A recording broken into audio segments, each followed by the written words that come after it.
kwento ng isang dating kapamilya na nangarap at sinubok dahil dito. Ito po ang kwento ni Joanne Panopio. Tuloy-tuloy rin ang ating pagigising, umuulan man o umaaraw. Lahat mula Lunes hanggang Biyernes. Si Maricon, si Emil, si Eder, si Beng, si Lanet. Lahat po kami dyan, sama-sama sa pagbibigay sa inyo ng todo araw. Hoy, Ama! Huwag ka nga magulo dyan. Nauna kami dito eh. Anong tawag mo sa akin? Ama! Kasi ang sama ng itsura mo eh. Si Ama!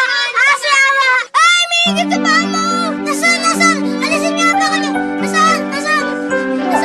Sayang no? Hindi natin naabutan ng balita. Nandito ba tayo sa labas ng bahay ni Aling Lusing?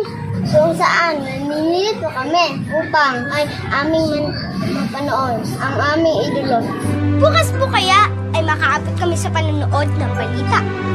Yan po ang dapat nating abangan. Ito po ang inyong lingkod,